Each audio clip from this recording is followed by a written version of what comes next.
مردی که مادرش را در آتش گرم تنور پرتافته بود. السلام علیکم تماشاگران عزیز و هواداران شبکه کاروان عمر. از شما خواهش میکنم همین قصه ما را با دقت تا آخر خوب گوش کنید و بعد فکرهای خود را در کامنتری نویسید که این مرد با چه سبب مادرش را در تنور پرتافته بود. و معلوم نشود در زیر ویدیو لایک گذارید تا اینکه دیگران هم ببینند.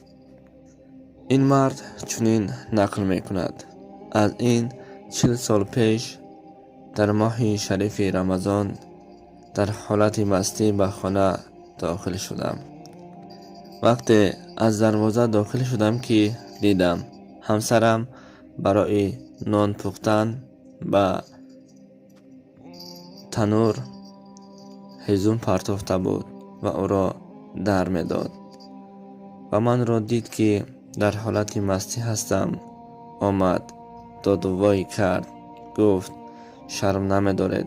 از خدا نمی‌ترسید که در این ماه شریف رمضان نیز باز نوشیده، باز مست هستید؟ من در او حالت چیزی را نمی‌دانستم و همسرم را لطف‌کوب کردم، گفتم بر من کاردار نشو.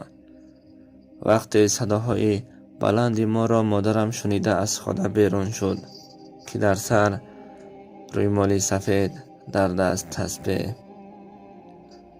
30 سالش الکی پیر شده بود و جسمش نیز عاجز.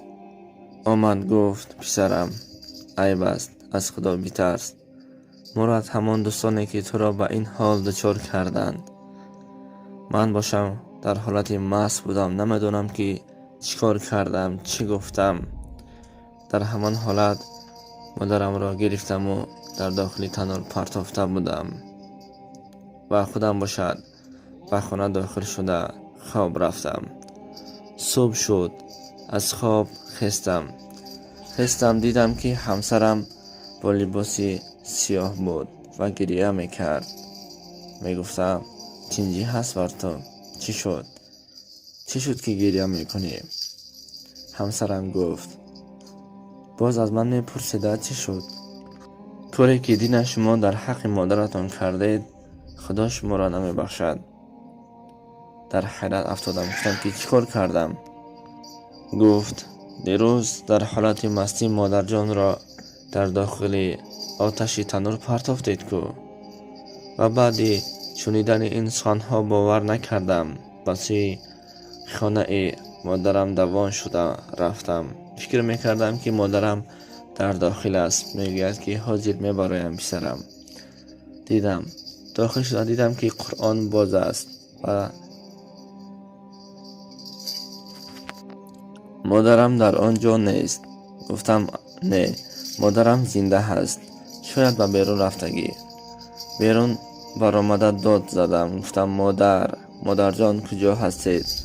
کسی به دادم نرسید و آهسته نزد تنور رفتم. دیدم که لباس مادرم الکی خاکستر شده است و تنها در نزد تنور یک رومال و یک تسبیح خواب بود. و بعد دیدن آنها گریه کردم، استغفار گفتم و 40 سال می شود که در همین عذاب غربت هستم. به حق مادرم حج می کنم، زکات می دهم، خیر و احسان و صدقه ها می کنم و از خداوند امیدوارم که خداوند مادرم را جایش را جنت کند و من پسر گمراه و بنده بدبختش را مغفرت کند. دوستان من نمیخواهم که شما عقل یاد دهم.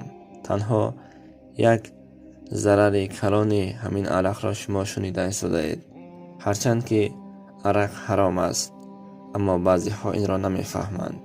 شما از اینها دوری جویید و به کسی ضرر نرسانید. خدا نگهدار شما.